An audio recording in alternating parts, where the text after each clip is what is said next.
Buenas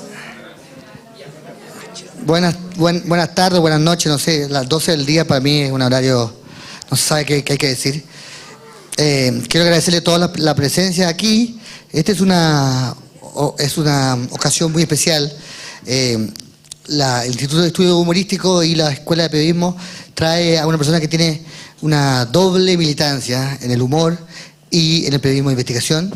Ayer hablamos de periodismo y humor, que parece contradictorio muchas veces, y hoy vamos a centrarnos más en otra faceta de Daniel Samper, que ha sido su trabajo como periodista de investigación, pero también como columnista, como periodista que ha tenido que meterse en temas complejos que le han costado nada menos que vivir fuera de su país durante muchos años,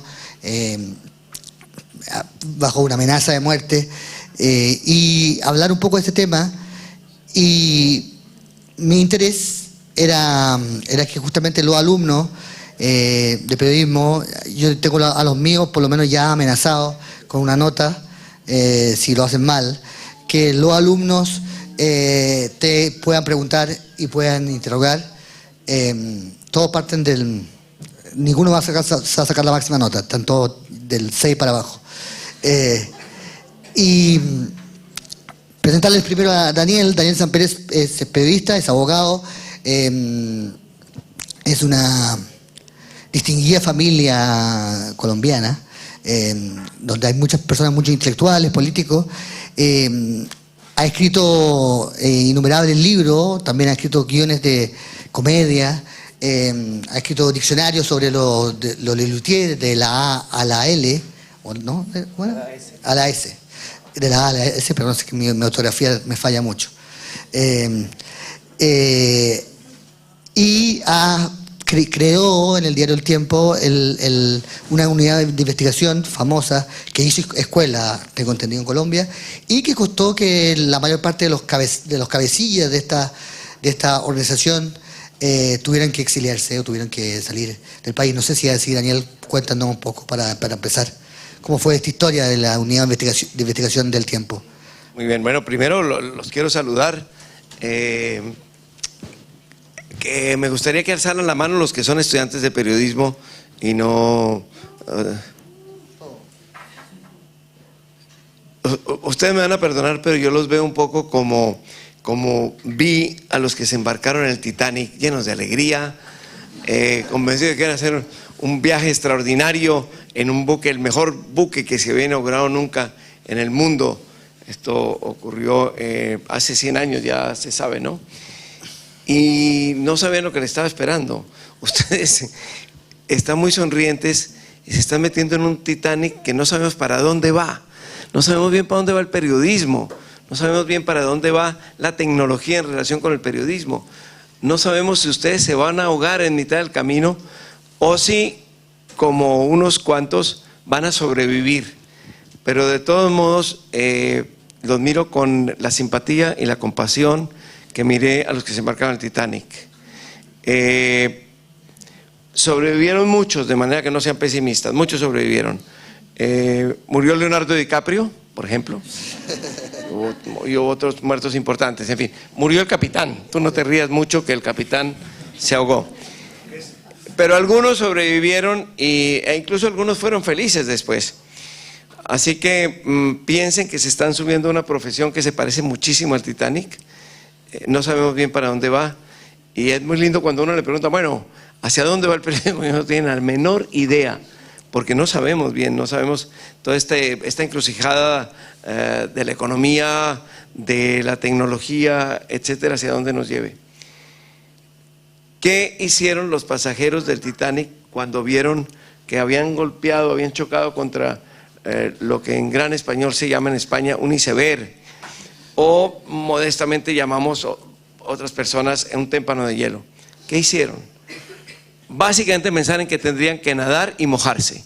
De modo que para pensar en sobrevivir en lo que les espera a ustedes, afortunadamente a nosotros ya no, porque ya somos de otro barco que va hacia otro destino peor, pero bueno, se aferraron a las cosas elementales del oficio, es decir, me voy a tener que mojar y voy a tener que nadar, y si encuentro el salvavidas, me pongo el salvavidas. Y así con esa fórmula, algunos sobrevivieron, los que agarraron el bote, porque no sobrevivió ni uno solo de los que se echaron al agua pensando que ahí los rescataban, murieron todos congelados, pero eso es muy triste y no quiero hablar de eso.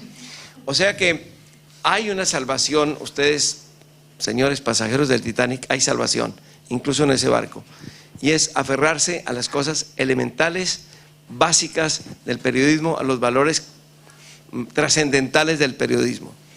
El periodismo ha tenido varias etapas para ir explorando cuáles son esos valores elementales y llegar por ahí dentro de 1 hora y media a la respuesta a tu pregunta.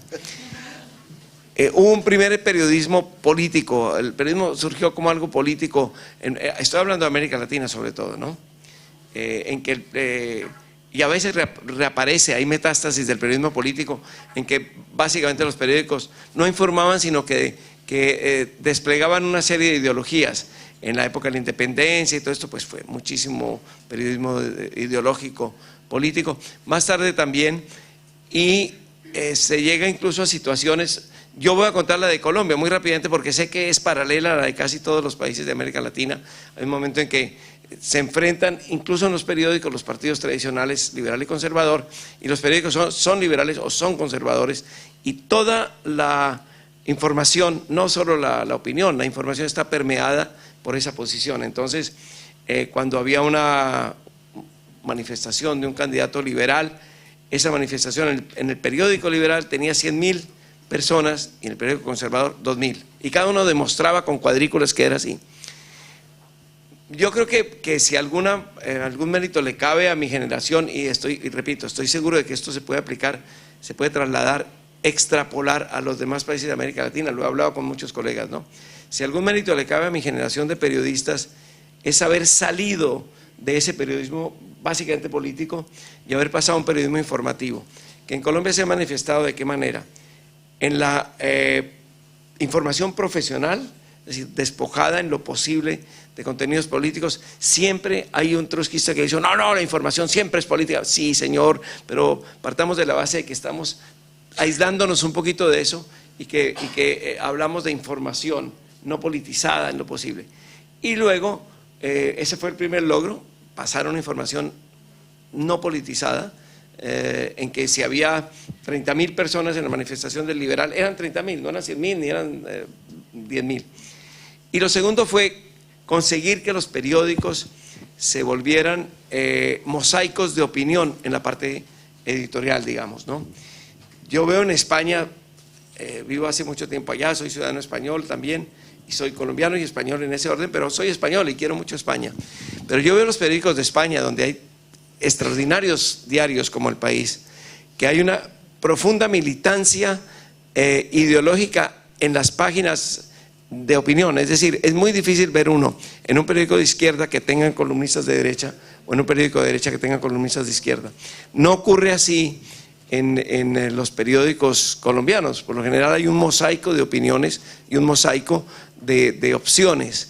Y me parece que eso es muy sano, me parece que eso que se ha conseguido con esta generación que ya va envejeciendo, bueno, ya 2 miembros han perdido las próstatas públicamente, el presidente y el vicepresidente de Colombia, lo cual no sé si habla bien o mal de nuestro país, ¿no? 2 las han perdido. Esta generación pues ha logrado eso y yo creo que es algo presentable. Ahora bien, dentro del ímpetu que se le dio a la información, no a la política, y muchos lo dimos desde posiciones políticas. Yo tengo mi posición política y la voy a decir, siempre he votado por la izquierda, y salvo el día que el embajador sea candidato, que votaré también por él, porque la derecha, claro.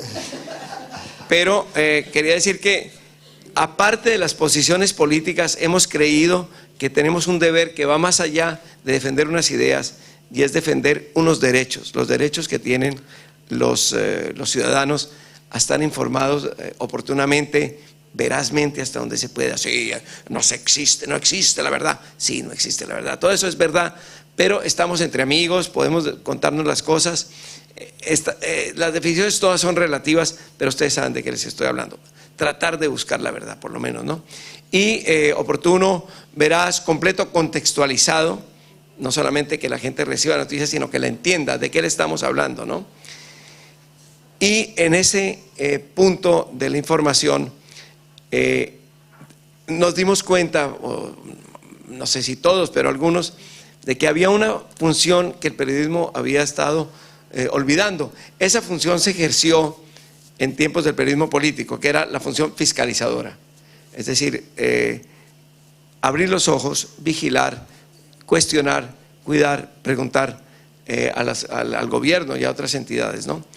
Lo que pasa es que en ese momento, cuando un periódico liberal atacaba a un gobierno conservador, lo hacía como político, no lo hacía como periodista, no lo hacía con el título que le confiere el ciudadano que lee o que oye radio o ve televisión, sino con un título político, el derecho a que ese gobierno sea reemplazado por uno de mi color. Nosotros empezamos a hacerlo con un título distinto, a cuestionar, a fiscalizar, a investigar, con el título de ciudadanos que tenemos que trabajar para otros ciudadanos, aparte de nuestro color político. Con esto quiero decir que muchas de las investigaciones se hicieron incluso sobre personas o políticos que representaban un poco el ideal de lo que uno le gusta en política, ¿no? Y sin embargo, pues las hicimos y las publicamos, y en algún momento incluso hicimos alguna investigación que era muy importante, y llegamos a la conclusión de que ese señor, que no nos gustaba nada como político, tenía razón en lo que había hecho respecto a un contrato, y se publicó rigurosamente así, aparte de lo que pensáramos, como nunca votaríamos por él, pero en ese momento tenía razón. Muy bien, eso para mostrarles en qué instante llega el periodismo de investigación a Colombia. Es a partir de una generación que no cree que uno esté allí para hacer militancia política, aunque la tenga individualmente, sino que está allí representando los derechos de los ciudadanos a estar bien informados. Empezamos a hacer investigación. Realmente empiezo yo con una columna que tenía. Yo tuve una columna diaria en El Tiempo, donde tenía que hacer de todo, tenía que hablar de música, porque si no la gente se aburría, y sobre todo me aburría yo, con una diaria. Hablaba de música, hablaba de literatura, hablaba de fútbol, y hablaba también, bueno, hablaba de política, y hablaba también, columna de opinión, ¿no?, sobre cuestiones investigativas. Hice una primera investigación que tenía que ver con el que era ministro de una cartera que se llamaba de Fomento, que ahora se llama Desarrollo, un señor muy perfumado, muy bien peinado, divinamente peinado. A mí me llamaba la atención lo bien peinado. Tal vez los calvos tenemos esas obsesiones, los que tienen pelo no, pero tú no la tienes, pero no, la vas a tener. Todavía no. Sí. Tengo obsesión con los calvos, al revés. Y este señor, muy bien peinado, muy perfumado, muy elegante, muy de la sociedad, ministro de Fomento en su momento, descubrí por algunas pistas que me dieron, y luego me puse a investigar, que tenía montadísimo ya un negocio de construcciones que alimentaba desde su despacho como ministro. Eso nunca ha pasado en Chile. Me parece muy bien como país europeo que esas cosas no ocurran. En América Latina es distinto. Publiqué las primeras investigaciones y me reservé las pruebas, porque no era un informe investigativo, era una columna investigativa. Y eran las pruebas más sencillas que he usado nunca y más contundentes, porque el ministro me escribe y me dice: usted miente, yo no tengo nada que ver con esa firma, no me acuerdo cómo se llamaba, pero era un caracolito, era una rosca. Una rosca, es decir, una mafia cerrada. No tengo nada que ver con ello, usted miente, no sé qué cosas. Y yo tenía el directorio telefónico, donde había visto que la oficina de él como abogado tenía exactamente la misma dirección de la presidencia de esa empresa. Entonces publiqué las fotocopias del directorio telefónico. Y dije, bueno, pero no he visto ninguna rectificación suya al directorio telefónico. Y luego, pues claro, yo tenía unas circulares donde se anunciaba que el ministro, apenas dejara ese despacho, iría a presidir esa empresa. Es decir, que convenía ser amigo del ministro, que vendrían grandes contratos y que todos estaríamos muy felices.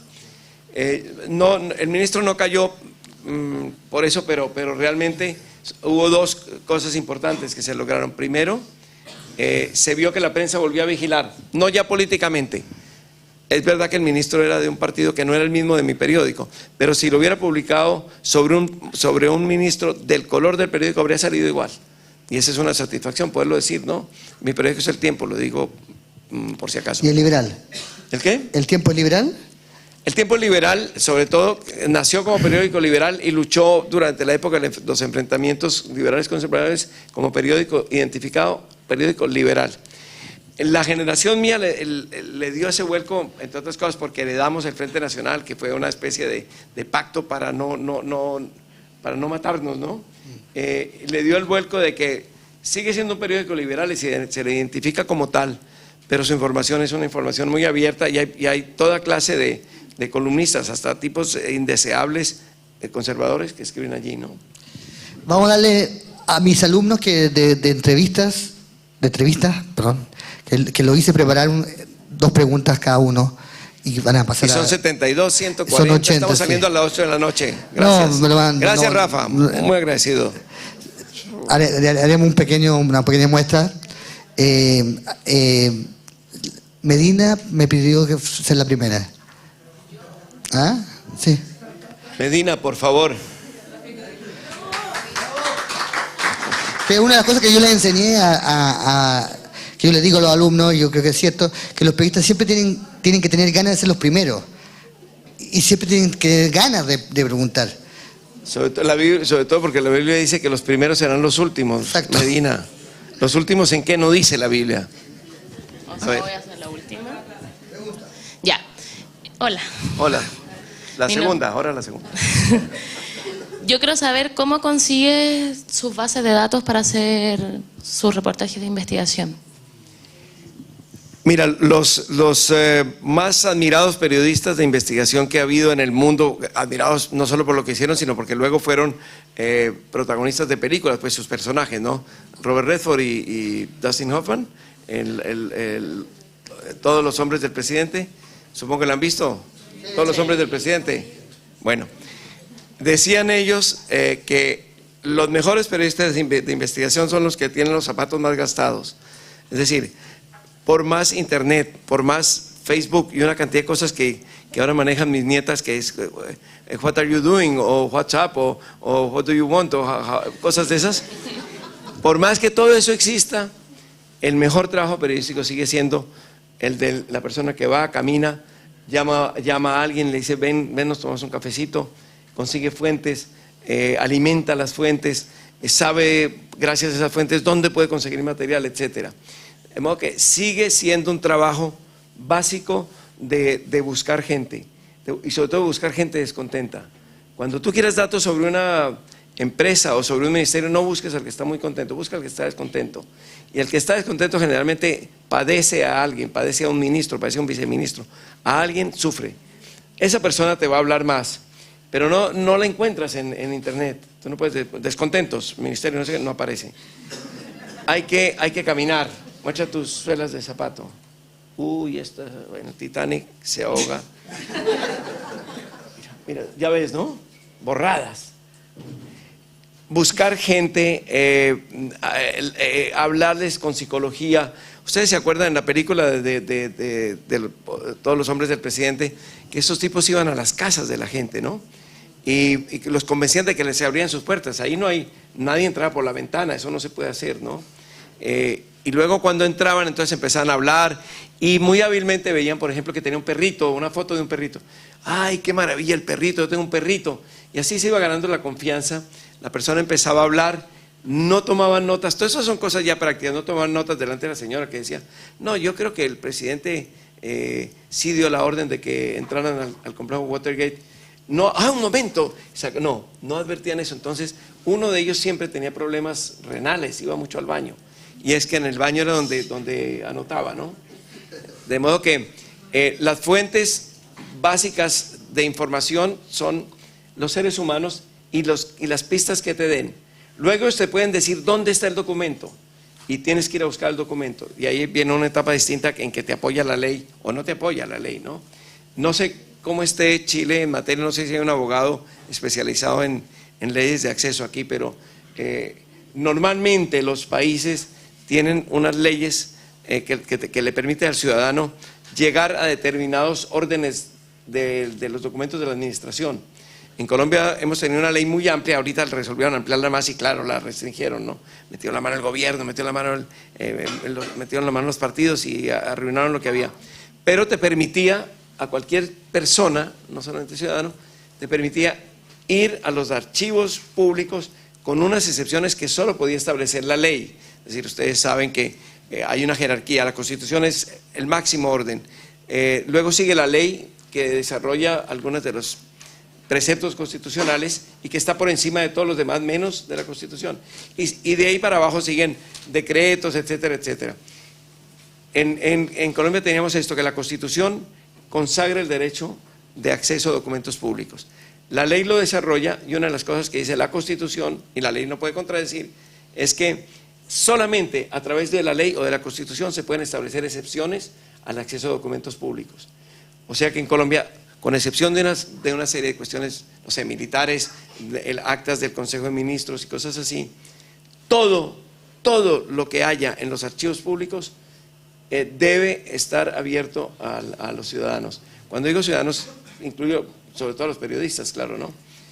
Pero el problema es llegar a ellos, te los van a negar, te van a decir que no, se enfermará la secretaria, etcétera. ¿Por qué? Porque el periodismo de investigación es una rama, estoy pasando rápidamente para que esta gente aprenda algo, es una rama especial del periodismo, es una rama, y eso tienen que saberlo los empresarios, es una rama muy peculiar del periodismo, que se basa, el periodismo de investigación de verdad se basa en 3 principios. Primero, un material importante, no tonterías de actrices y futbolistas. Segundo, que alguien quiere mantener oculto. Si es un material importante y te lo quieren dar, ojo, eso es una oficina de prensa que lo quiere divulgar, eso es propaganda normalmente. Puede ser muy útil, digo, pero no es algo que alguien quiera mantener oculto. Y tercero, cuyo destape es obra del periodista, no de alguien que fue a tu casa y te entregó una cantidad de documentos, que puede ser utilísimo. Varias veces trabajamos con documentos, como periodista he trabajado muchas veces con documentos que alguien me da o que alguien me pasa.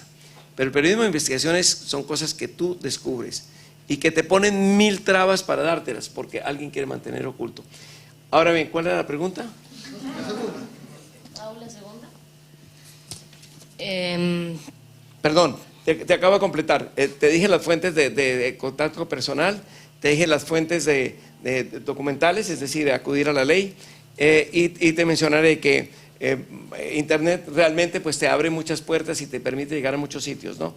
No a todos, pero te permite llegar a muchos. Ahora bien, tú dices, ¿cómo escojo esta investigación y no otra? Eso porque alguien te lo dice o porque tú abres bien los ojos. Muchas de las investigaciones que hicimos 300, de las cuales, bueno, la última vez que hicimos cuentas eran 300, de las cuales la mitad habían fracasado, digo, no habían llevado a ningún efecto práctico en la vida pública, y la mitad habían funcionado de alguna manera. Digo que de esas 300, muy buena parte era porque leíamos con más cuidado que los demás el periódico. Y veíamos, hombre, aquí hay una cosa interesante. O este discurso del presidente. Había discursos presidenciales donde había referencias en un momento dado a un robo de unas goletas y nadie le puso atención. Y nosotros dijimos, pero si está dicho en un discurso. Nos pusimos a investigar y trabajar y lo conseguimos. Ahora sí.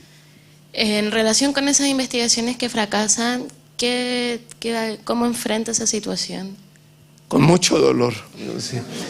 No, pero ¿qué hace? Ya te voy a decir, te voy a contar porque esto lo digo a partir de una anécdota de una tía mía muy viejita, que ustedes saben que Colombia, está la embajadora de Panamá, que es también parte colombiana. Colombia y Panamá eran el mismo país, Panamá era parte de Colombia, y en un momento dado se separó ¿ah? No, ahora queremos que nos reciban ahora, queremos que nos reciba Panamá. Pero en ese momento fue uno de los grandes traumatismos de la historia colombiana, fue cuando Panamá se independizó. Pocos años después de eso, que fue en el 1903, 1904, bueno, pocos años después, unos 20 años después, esta viejita fue a la dentistería, que era muy primitiva, era con martillos y cosas en Bogotá, y le empezaron a sacar una muela y no podía el dentista con toda clase de tenazas. Entonces le dijo a la viejita que se llamaba Saturia, le dijo, doña Saturia, le duele, y ella con un inmenso coraje dijo, dolor, la pérdida de Panamá. Y eso ha sido, en mi familia ha sido una meta. Señora Acher, llega un día tarde, señora Acher, pero bueno, pero llega. No, de verdad, quiero saludar a Ernesto Acher, viejo amigo mío de la Argentina, músico genial, extraordinario, antiguo miembro del Luthier y gran amigo mío, a quien envidio siempre las señoras con las que andan. Entonces te decía que con mucho dolor, como mi tía Saturita, pero no, hay cosas que hacer que se pueden hacer un periodismo militante que vaya un poco más allá. Cuando determinadas cosas no se consiguen, tú puedes hacer más. Como periodista puedes pasar y vestirte de ciudadana y promover una marcha o lo que sea. Hay quien lo hace y hay quien no lo hace. Nosotros lo hicimos siempre en cuestiones relacionadas con medio ambiente. Denunciamos un asalto a un parque que querían entregárselo a unos hoteles internacionales, y cuando nos dimos cuenta de que el gobierno seguía adelante, de acuerdo con ciertas organizaciones que defienden la naturaleza y tal, promovimos una marcha que fue muy exitosa y al final no se hicieron los hoteles. Es decir, hay una instancia más después del periodismo, que es la ciudadanía, la militancia ciudadana, la militancia cívica, la indignación como motor, etcétera. Ya uno ve si da ese paso o no. Medina, muchas gracias.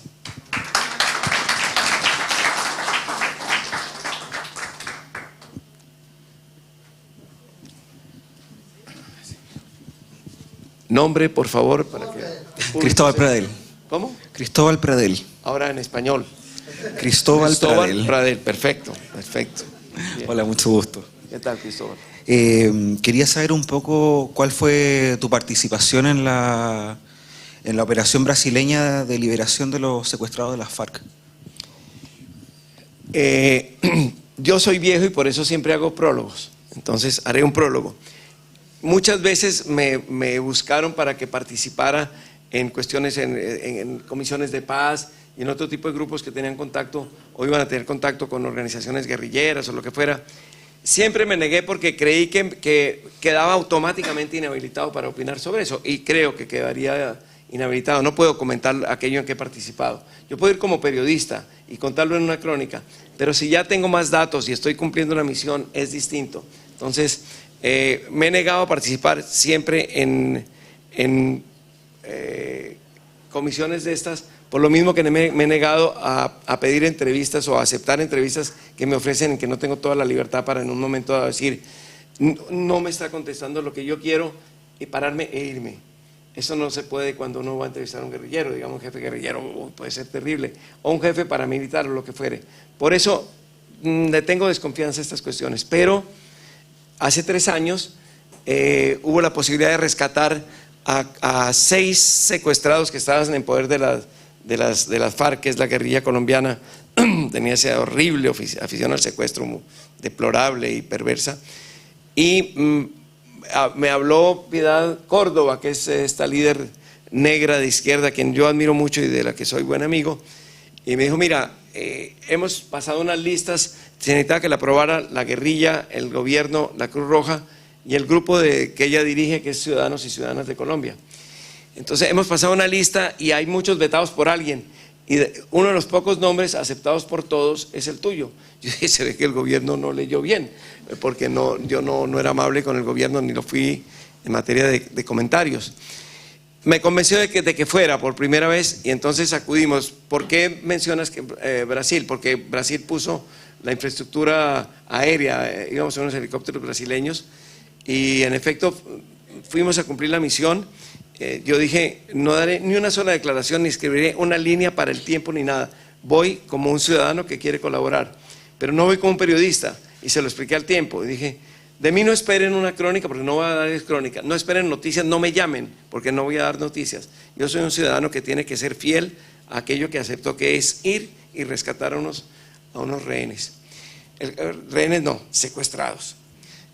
El caso es que cuando llegamos a la primera operación, en el rescate de 4 de ellos, había un pacto de la Cruz Roja, que era la que dirigía realmente la operación, con el gobierno, consistente, muy habitual por lo demás, en que no habría sobrevuelos militares, porque la guerrilla nada teme más que salir al campo abierto y que lo ubiquen y que lo puedan perseguir después, en fin. Y nuestra primera sorpresa fue que sí hubo vuelos militares, entonces fue indignante, habría podido terminar muy mal la misión, o que nos secuestraran a nosotros, o que no rescatáramos a los secuestrados, etcétera.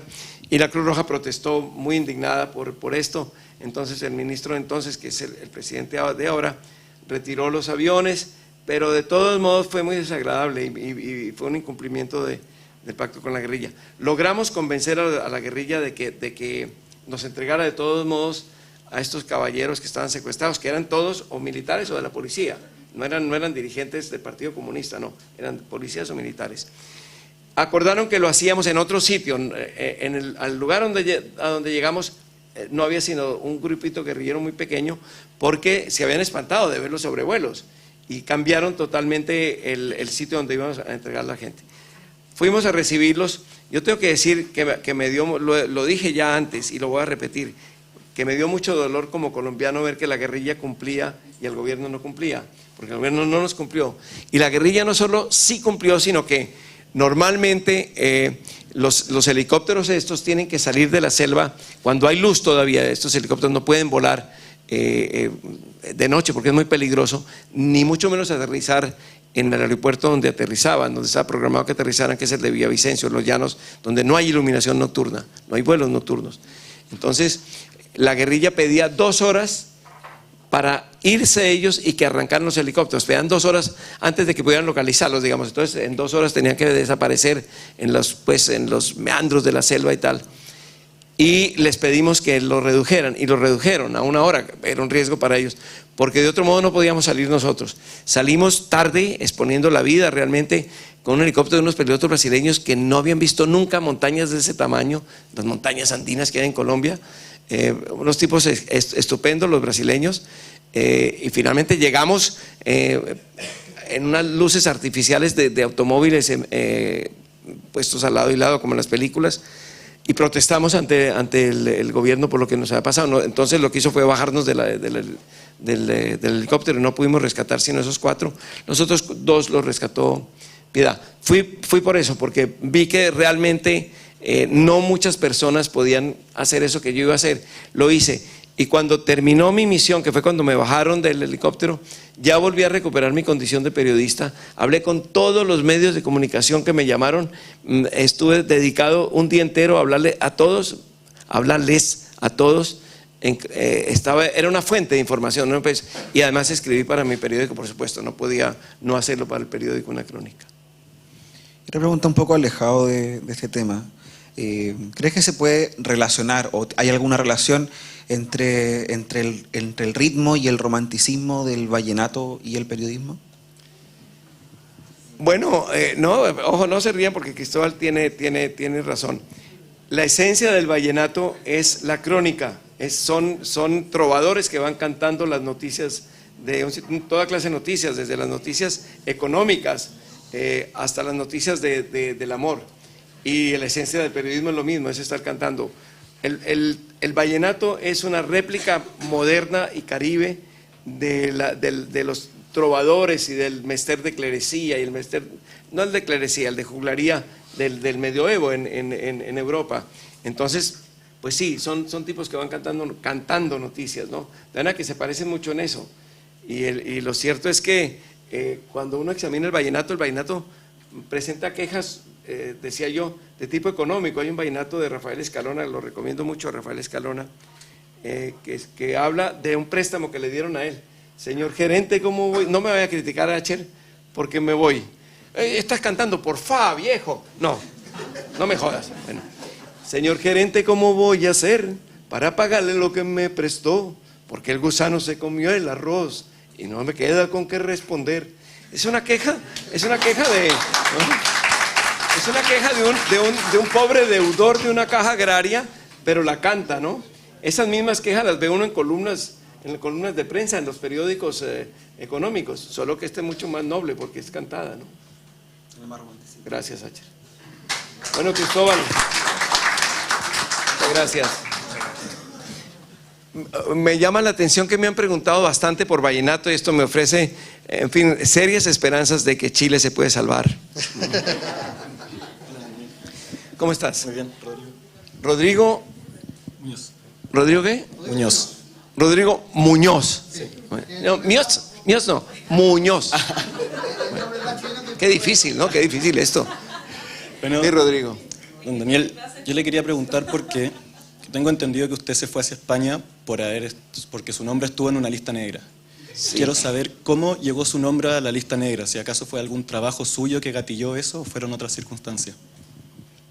Sí, es decir, había una lista negra básica, digamos, no escrita, que era toda la gente que de alguna manera estaba vinculada a causas de izquierda o identificada como una persona de izquierda y con algún poder. Cuando con algún poder quiere decir o que era un político importante o que era una persona vinculada a una ONG desde donde se podía hacer trabajo por los derechos humanos, que fue el caso de Héctor Abad Gómez, padre de un escritor que se llama Héctor Abad y que ha recomendado varias veces ya, porque es autor de un libro titulado El olvido que seremos, que se consigue en Chile, que es un libro espléndido, lo recomiendo muchísimo.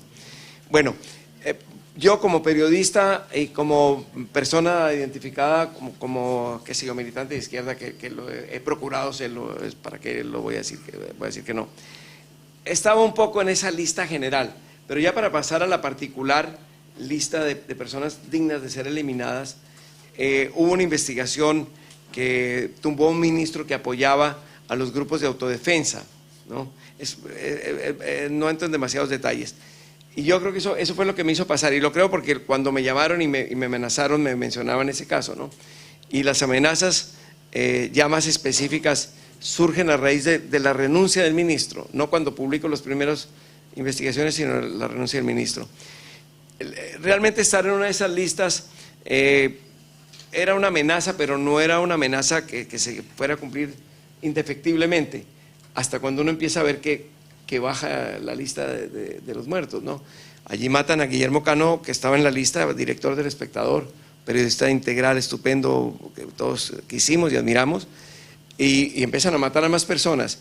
Y yo específicamente, el día que matan al candidato del Partido Comunista, que era un juez, ese día ya las autoridades me dicen, no podemos protegerlo, no podemos proteger al candidato, no podemos protegerlo a usted, váyase por unos días.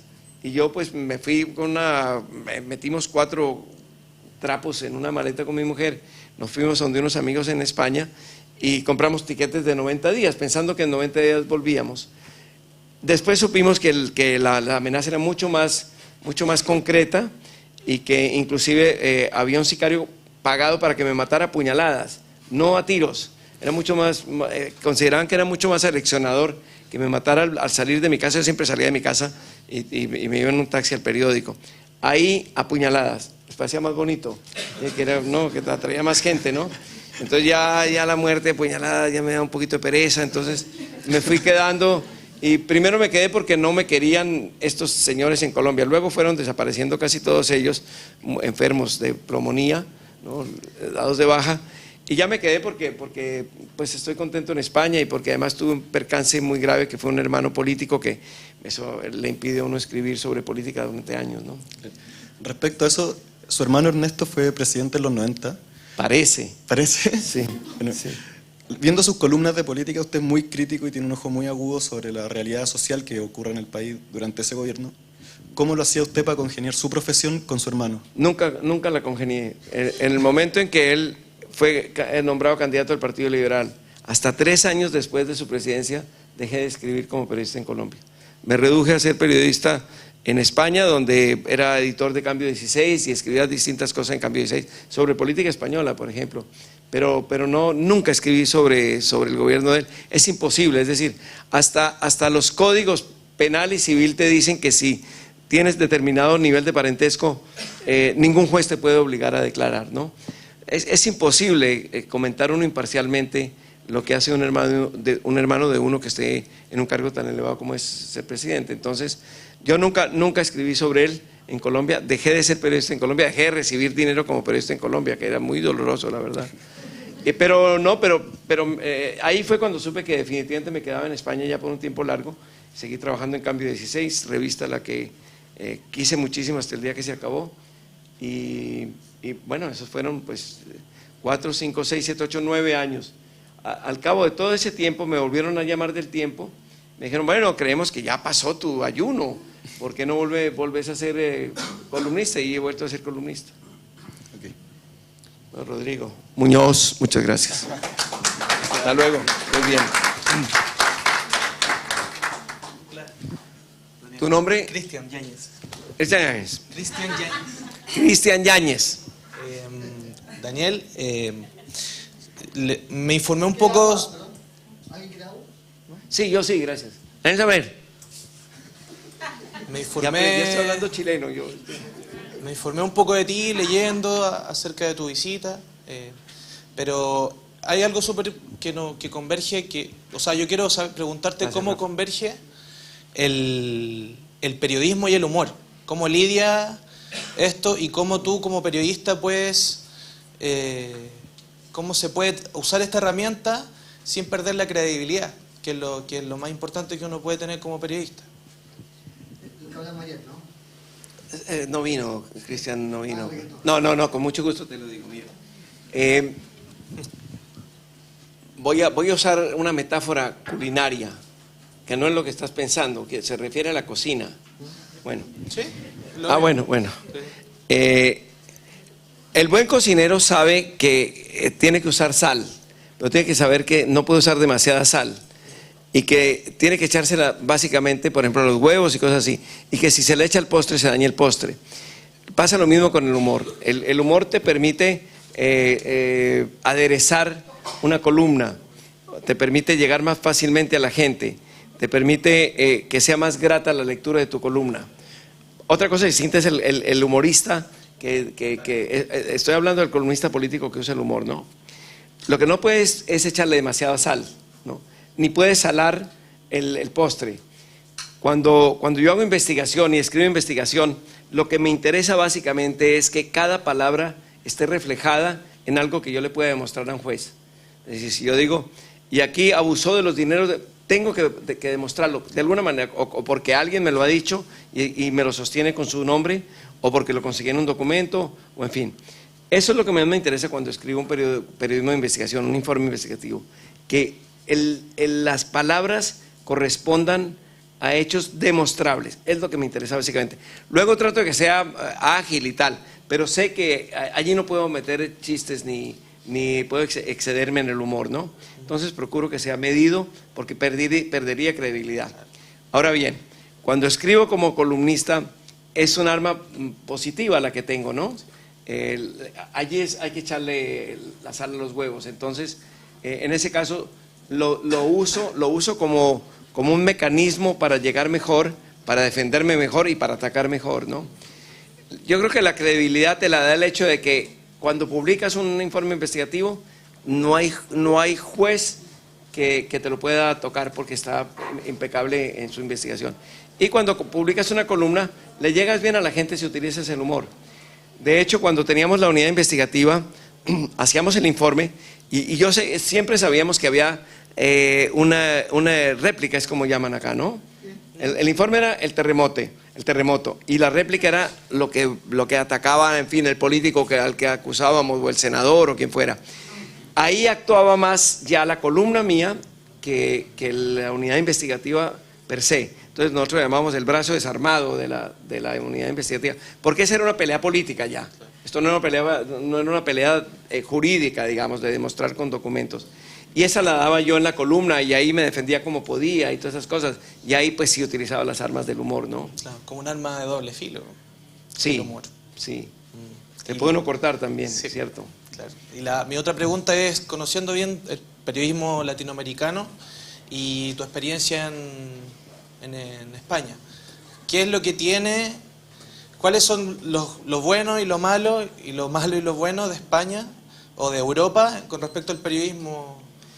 Me limito a España, sí. porque me interesa mucho la lengua española, es decir, es el arma con la que nosotros escribimos, es nuestro instrumento, ¿no? Entonces me limito a España.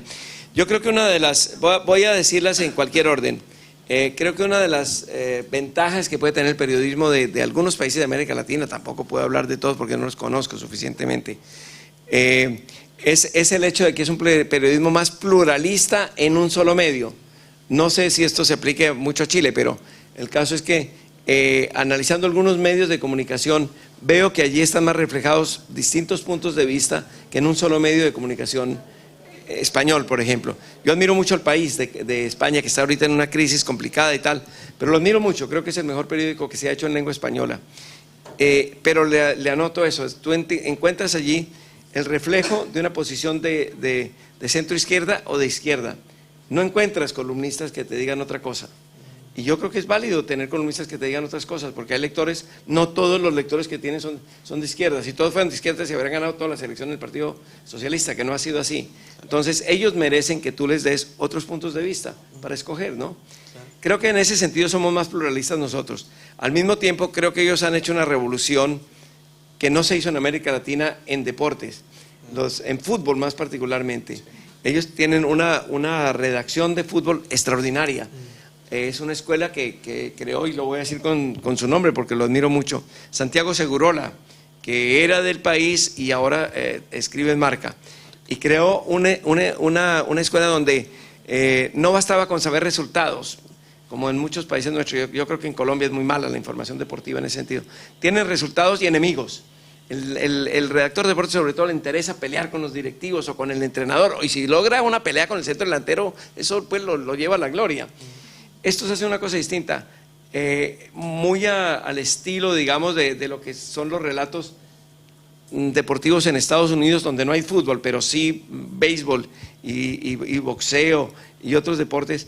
Hacen relatos muy interesantes, donde hay lo mismo, se da el resultado, por supuesto, 2-1, 1-2, lo que fuera, y la salida del técnico de Chile y tal, pero tienen más elementos analíticos, más elementos humanos, y realmente está escrito en un gran español, por lo general, lo que yo leo en la prensa colombiana de deportes está escrito en un español pobre, miserable, sin sinónimos, con lugares comunes. Saben 4 cositas, cuatro frases raras, y esas las gastan. En eso España ha creado una escuela. ¿Y Chile? ¿Cómo conoces el periodismo chileno? El periodismo chileno siempre ha tenido buenos periódicos, aparte de lo que uno piense políticamente. El Mercurio es un periódico bueno, es un periódico informado. Además, forma parte del... veo muchos simpatizantes. Forma parte de un grupo de periódicos, en fin, de los más notables, que es el GDA al cual pertenece El Tiempo. Eso significa que tenemos acceso en Colombia a muchos informes que se hacen en periódicos distintos, incluso en periódicos... en el Mercurio, y por eso lo podemos ver en Colombia, se reproducen allá, como aquí a veces reproducen informes hechos por El Tiempo, ¿no? Fue un periodismo muy militante en época en que todo era militancia aquí, ¿no? Pero creo que he encontrado cosas interesantes en La Tercera también. Tienen muy buenos periodistas. Siempre que voy a congresos de periodismo y tal, los chilenos son buenos periodistas. Lo que uno habla con ellos ellos saben de qué están hablando, ¿no? Yo creo que tienen buenos periodistas, y finalmente uno encuentra, repito, con todas las distancias que pueda tener cualquiera de ustedes respecto al Mercurio, y me parece muy bien que las tengan, hay que ser críticos, ¿no? Hay buen material informativo a veces, ¿no? Por eso he conocido el periodismo chileno. Y le cuento una cosa, un detalle. Entre las entrevistas que recuerdo de memoria como grandes entrevistas, es una que publicó Ercilla con Allende, que ustedes la habrán conocido, ¿no? Y si no la han conocido, estoy seguro de que Rafael les va a dar fotocopias. Que fue una entrevista que le hace Ercilla, y las preguntas son unas preguntas rápidas, y él contesta con un enorme ingenio. Por ejemplo, le pregunta, hace poco lo recordaba, defina usted la gloria y el fracaso. Y en vez de entrar a citar a Platón y a Aristóteles, dice el gol y el autogol. También le dicen, ¿cómo le explicaría usted a un niño de 12 años quién es Salvador Allende? Y en vez de decirnos, tengo grandes planes para la niñez y tal, dice, le diría que es el abuelo de un niño de 13 años. Le preguntan, ¿cómo definiría usted la miseria en Chile? Dice, un desempleado mirando una vitrina donde anuncian viajes alrededor del mundo. ¿Qué otra pregunta? Bueno, ¿cuál quiere usted que sea su epitafio? Y dice, aquí yace Salvador Allende, futuro presidente de Chile, ¿no? Es decir, eran muy buenas preguntas y eran unas respuestas maravillosas. Yo me volví allendista desde esa respuesta, antes de leer cosas más profundas, ¿no? Porque creo que ese humor muestra lo que era Allende, ¿no? Ella le dijo que para recordar yo eso tiene que ser porque lo leí en una revista chilena, que era Ercilla, y eso pues se dice algo sobre mi aprecio Bueno, hombre, yo leí muchísimo una revista que ustedes no conocieron, algunos de los que están aquí sí, que es Ekran, que era una revista de cine, ¿no? Bueno, esa era la única revista de cine que podíamos ver y uno buscaba la crítica de cine, que era muy buena y muy estricta, dirigida por Marina de Navasal, ¿no? Bueno. ¿Quién? María Romero, que contaba las películas. Bueno, había muy buena crítica de cine y había muy buena información de cine y además había fotos de las novias. Yo fui novio, pero muchos años, de la actriz de Ana Frank, de la película de Ana Frank. Fuimos novios, ella no sabía, pero fui novio, pero enamorado, perdido de ella. Y ahí conseguía las fotos de esta mujer, de cuyo nombre no me quiero acordar porque se casó con otro. Las últimas dos. Bueno, Cristian, gracias a ti. Solo dos, por favor. Se están volando, se escapan. Cierren con seguro que se está escapando el personal. Hola. ¿Cómo te llamas? Nicole Otazo. ¿Nicole? Otazo. Nicole. Nicole. Bueno. Ya bueno, mi pregunta va muy ligada a la anterior que hizo un compañero, y es ¿qué opina de la prensa chilena que está totalmente politizada, con una línea que viene del régimen militar, no permitiendo la crítica profunda por su editorial derechista? Esto frente a los diarios de mayor influencia en Chile, que dicen ser objetivos como el Mercurio. Usted decía que hay buenos periodistas en este país, no lo discuto, pero se encuentran restringidos frente a esta línea editorial derechista que existe en este país. La segunda pregunta, por favor. No, yo creo que es una declaración muy importante la que tú has hecho, pero no tengo suficientes elementos de juicio para entrar en demasiados detalles sobre esto. Creo que hay buenos periodistas en Chile. Saco buena información de algunos periódicos. Hay cosas que no me gustan, evidentemente. La politización de las páginas de información es algo que odio en cualquier país y en cualquier situación. Me parece que están infringiendo un derecho que no es de los periodistas, ni de los dueños de los periódicos, por supuesto, sino de los ciudadanos. Eso te respondo en términos generales, porque yo he aprendido mucha diplomacia aquí con mi señor embajador, como diría Cantinflas. Sí. Segunda. Bueno, muchas gracias, Nicole.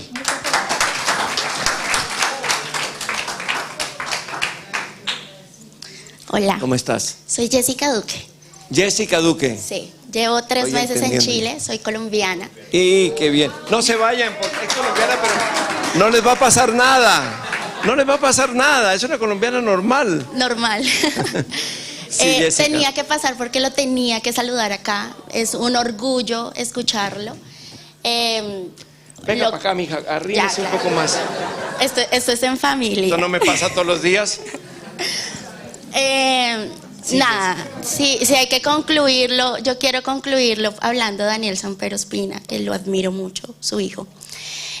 Yo quiero saber si ese humor político es como de familia, eso viene de tradición. Él es columnista de la revista Semana, muy importante en Colombia también. Es así un humor crudo, un humor como el que tiene Daniel Samper acá. Entonces yo quiero saber si eso es histórico, eso es tradición de familia.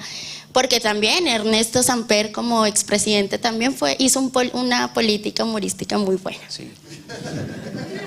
Como dice mi nuera. No, sí. Yo creo que hay una. En mi familia siempre nos hemos reído. Es decir, siempre ha sido una familia donde el humor ha sido uno de los factores de convivencia y de coexistencia generales. Mi mamá era profesora de no sé cómo se llama aquí, de bachillerato, de instituto, no sé cómo se dirá aquí. Y siempre fue una persona muy divertida, muy estricta como profesora, pero muy divertida. Las alumnas la querían mucho y te decían que tenía mucho humor. Mi papá también era bastante gracioso. Y en mi familia los almuerzos son muy divertidos. Además porque nos echamos muchas pullas, ¿no? Nos atacamos frecuentemente, incluso en público. Yo creo que nunca yo he dicho nada a favor de Ernesto. No sé si en privado, pero en público nunca, ¿no? Siempre le he dicho cosas divertidas y él le ha dicho cosas terribles contra mí, pero siempre con humor, ¿no? Y la verdad es que somos muy buenos amigos y yo lo admiro y lo respeto mucho a él. aunque voto por otros candidatos, porque él es del Partido Liberal, yo soy de izquierda, pero voto por otros. Y lo mismo pasaba con otros hermanos míos. Había uno que ya murió lamentablemente, se llamaba Juan Francisco, que era un tipo con un humor tremendo, terrible, pero más del humor de Daniel que el mío. Mi hijo Daniel, el novio de la señorita. No lo sabe tampoco. Si es señorita, no es la novia de mi hijo Daniel. Eso también tendría que decirlo. Mi hijo es un columnista de semana que no estudió periodismo, él estudió literatura, era profesor de literatura latinoamericana en un colegio, y en un momento dado le propusieron que escribiera una columna y descubrió que lo que le gustaba era escribir humor, ¿no? Quizás porque sí debemos tener alguna cosa torcida nosotros, es verdad. Le fue muy bien haciendo humor a expensas de la sociedad bogotana, porque él primero escribió una revista que circula entre las señoras de alta sociedad, y les tomaba el pelo, pero durísimo, se burlaba del botox y de todas esas cosas. Y de allí entonces, con inteligencia, el director de semana le dijo: no, yo te quiero ver, pero te quiero ver haciendo eso, no con las señoras que son inofensivas y muy queridas y tal, además él era novio de varias de ellas, sino te quiero ver con políticos, a ver cómo es, qué tan gallo eres, digamos. Y entonces empezó a hacer esta columna que es despiadada, es un poco, digamos, es el antivirus de la corrección política. En eso se parece mucho a Malos Amigos que tiene en Chile y que no voy a mencionar, en Santiago. Entonces se dedicó a escribir eso con nombres y caricaturizando los nombres y todo. A mí, yo confieso, me da un poco de apuro a veces. Colombia es un país muy, muy violento y muy terrible, y este salvaje no se para en ese tipo de detalles. Lo único, y eso lo hemos hablado cuando hablamos en serio, pocas veces en ascensores, digamos, es que el humor no puede dirigirse contra el débil, sino contra el poderoso. El humor es un arma noble siempre que uno ataque al poderoso. Dirigirlo contra el débil es un poco cobarde, ¿no? Entonces él ataca a todo el mundo. A mí me ataca permanentemente. A Ernesto le dice unas cosas muy graciosas y muy desagradables. Y en general yo creo que es una de las columnas más leídas del país, ¿no? Antes él era mi hijo y ahora yo soy su papá. Eso es triste. También es director de una revista, y esto lo voy a decir porque es importante en este momento, que se llama Soho. No sé si aquí ha llegado la revista Soho. Es una revista donde hay muy buenas crónicas periodísticas de grandes cronistas latinoamericanos. Bueno, está Rafael, está Juan Villoro, está Leira Guerriero, etcétera. Y esto mezclado con fotografías de chicas desnudas, pero de modelos, chicas muy atractivas y tal. Daniel me ha pedido que quiera hacer un especial sobre la universidad. Las chicas que quieran posar, yo les ruego que me esperen en la habitación de al lado. Yo soy el encargado de la selección, de manera que les agradecería que fuera un orden de estatura para que haya algún orden. Tú vas primero por ser colombiano, no te preocupes. No, y por ser chiquita también. Y por ser chiquita, me acuerdas mucho de mi mujer, que es chiquita, Ernesto la conoce muy bien. Y son bravísimas. Así es. No las recomiendo como... Son bravas. Así es. La bofetada va en un sitio terrible. Bueno, Jessica, muchas gracias. Yo simplemente finalizo con decir que sí, Daniel Samper, el hijo, efectivamente tiene una columna de opinión que es bastante influyente en Colombia. Él es un líder de opinión importante, y aprovechando el auge de las redes sociales, él hace presión a través de Twitter y lo seguimos mucho, y se ha logrado varias cosas gracias a él y otros líderes políticos también, líderes de opinión también. Se ha logrado hacer una investigación periodística y uno le hace seguimiento, uno que es estudiante le hace seguimiento, que es lo que más resalto, y tal vez por eso miro también a Daniel Samper, que hace poco, hijo y padre también. Entonces, es un gusto conocerlo. Gracias, Jessica. Una pregunta te hago. Tú dices que esto es una pregunta tecnológica. ¿Se puede hacer seguimiento desde aquí de un trino? Sí, a través, bueno, lo que pasa es que la fuerza que se tiene, también pasa acá en Chile porque lo he visto, la fuerza que se tiene con las redes sociales es que, por ejemplo, no sé, Daniel Samper o el líder de opinión importante que tenga Colombia hace alguna investigación y hace alguna denuncia y se empieza a hacer fuerza a través de Twitter. Entonces todos los que estamos ahí pendientes de Twitter generamos campañas para que esto lo vea y el Estado nos ponga atención, porque le pone atención si hay fuerzas, si se hacen campañas en pro de eso. Entonces sí, efectivamente ha funcionado, y Daniel Samper Ospina mantiene un contacto directo con los que estamos tuiteando y sí, efectivamente ha funcionado. Ha funcionado, hemos ridiculizado, porque se ha ridiculizado a ministros que hacen embarradas y se ha logrado varias cosas con eso. Gracias al humor de Daniel, además porque tiene un noticiero. El noticiero... El noticiero que ridiculiza, bueno, que son caricaturas el NMPI, el NMPI también. Bueno, y ya, eso era, solamente lo quería conocer y contarle eso. Venga, mi nuera, deme un beso. Bueno, Jessica, muchas gracias. Le contaré a Daniel todo esto. ¿Alguno de los profesores o mayores de edad quiere hacer preguntas? ¿Ernesto?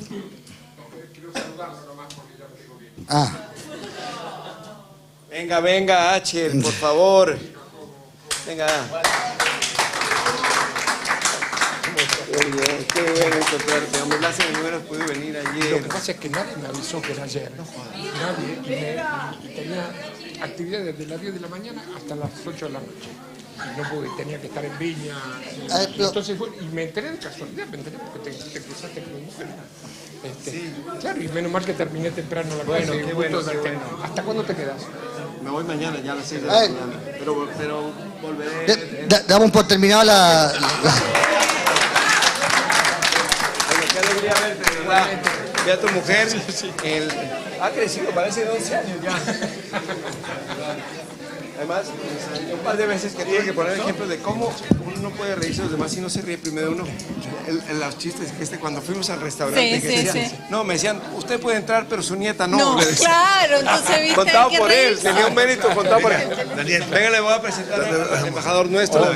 Es embajador, pero es bueno. Santiago. Le presento a Rulfoso. Encantado, mucho gusto. Mucho gusto, ¿qué tal? De las llantas Michelin. Ernesto Acher. Mis teléfonos. Perfecto, Ernesto. Mucho gusto, ¿cómo está? Gran futbolista. Sí.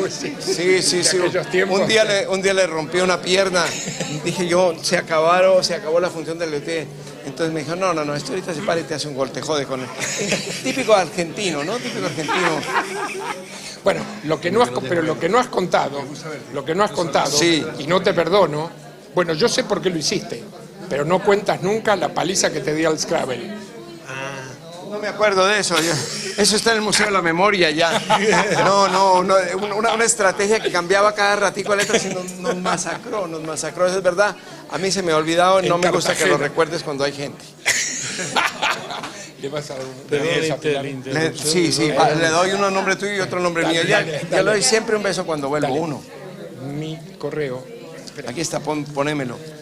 Hola, solo un saludo afectuoso y admirado. Soy cónsul de Bolivia. Ay, encantado. Qué bueno. Qué bueno. He escrito mucho tiempo en Bolivia. Tuve que suspender porque ya no tenía ya tiempo prácticamente. ¿Señor de Panamá? Ah, qué bueno. Encantado. Danielito, yo te robo nada más. Su merced, deme esto, por favor. Importantísimo, encantada de verte, conocerte. Te agradezco mucho. 2 besos. A mí ya que la voy a ver pronto le voy a decir que te he visto. Por favor. Encantada. Línea, que ya vi que no es Lina, sino Linea. Linei. Linei. Es que lo que se escribe Torres. y lo que se El precio de la fama, maestro, le voy a tomar un botito por favor. Muchísimas gracias. Si falta para la próxima.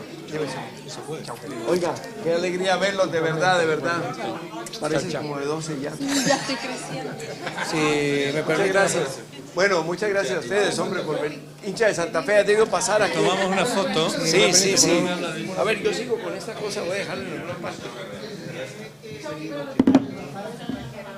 Jessica, qué bien. Chao, corazón. Yo encuentro con Jessica, venga.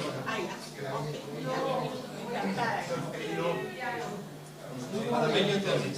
De Bolivia. De Bolivia, no. Estaba cambiando el padre.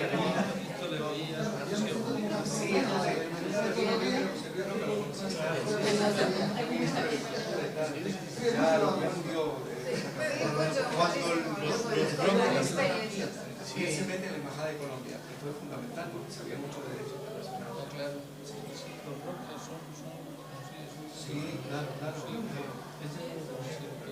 Me lo trajo esta señora, cuyo hermano es autor de libros. Aquí está, aquí.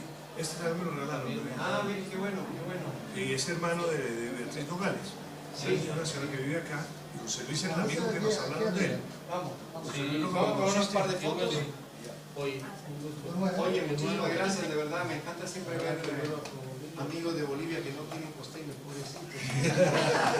Dele duro, porque aquí estamos por culpa de... No, yo voy a proponer que la devuelvan, que ya es demasiado tiempo, ¿no? Increíble, ¿no? Qué varísimo. Y no estamos pidiendo sino 20 o 40. Si dan 100, pues no habrá problema, ¿no? Venga para acá, nos vamos a tomar una foto como fuera. Qué bueno. Claro, tú eres músico. ¿Cómo es tu nombre? Cristóbal, ¿no? Y cantaba mucho, no frecuentaba mucho porque éramos parientes, claro. Estás relacionado con...